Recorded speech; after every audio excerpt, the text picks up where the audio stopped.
Jack had always found solace in night fishing. The quiet hum of the lake under a star-speckled sky, the gentle swish of the water against his boat, and the occasional croak of a frog or hoot of an owl were the perfect antidote to his hectic life. Tonight, however, the atmosphere was different. An unnerving stillness hung in the air, as if the lake and the surrounding forest were holding their breath, waiting for something to happen.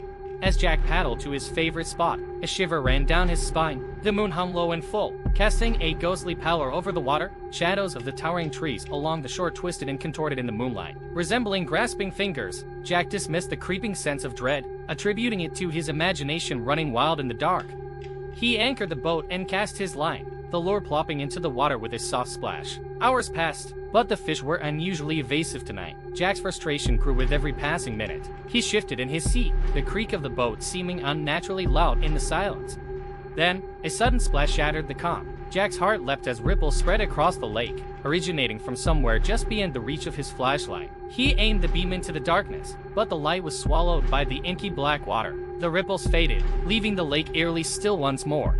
Jack shook his head, trying to dispel the unease gnawing at him. As he reached for his line to reel it in, something icy brushed against his ankle. He jerked his foot away, peering into the water, but saw nothing. He told himself it was just a fish, but his skin prickled with an unshakable sense of foreboding. He decided it was time to call it a night. Just as he started to pack up his gear, a low, guttural moan echoed across the water. Jack frowned, his blood turning to ice. The sound was human, yet distorted, as if it were coming from underwater. His eyes darted around the lake, searching for the source, but saw only darkness. The moan came again, louder and closer. Jack's hands trembled as he gripped the oars, desperate to leave. The water around the boat began to churn, the surface breaking with unseen movement. Panic surged through him as he saw dark shapes writhing beneath the water. He tried to row, but the boat remained stubbornly anchored, as if held by an invisible force. The moaning intensified, a cacophony of anguished voices rising from the depths. Jack's breath came in short, frantic gasps as he peered over the edge of the boat. Pale, emaciated hands were reaching out from the water, their bony fingers grasping at the air. Faces emerged next, gaunt and hollow-eyed, their mouths open in silent screams. Jack's mind raced with terror. These were the lost souls of the lake, those who had vanished over the years, never to be seen again. He had heard the stories, but never believed them until now. With a surge of adrenaline, Jack grabbed a paddle and swung at the ghostly hands. They dissipated like mist, but more took their place. The boat rocked violently as the water became a seething mass of ghostly figures. Jack's heart pounded as he fought to free himself from their grasp.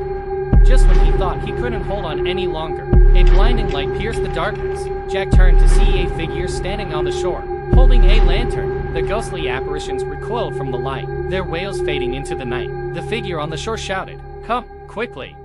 Jack didn't need to be told twice. He abandoned his boat and swam for the shore, the icy water shocking his system but propelling him forward. Hands reached for him, but he kicked them away, his desperation giving him strength. Finally, he stumbled onto the shore, collapsing at the feet of his savior. Gasping for breath, Jack looked up to thank the person who had saved him, but there was no one there. The lantern lay on the ground, still burning brightly. Jack's heart pounded in his chest as he realized he was utterly alone. Shaken to his core, Jack grabbed the lantern and hurried back to his car. Casting fearful glances at the lake, the moaning had ceased, and the water was calm once more. But Jack knew he would never forget the horror he had witnessed, and he vowed never to return to that cursed lake again. As he drove away, the full moon reflected off the placid surface of the water, and for a moment, he thought he saw a face staring back at him from the depths. He pressed the gas pedal harder, his only thought to escape the nightmarish whispers in the depths.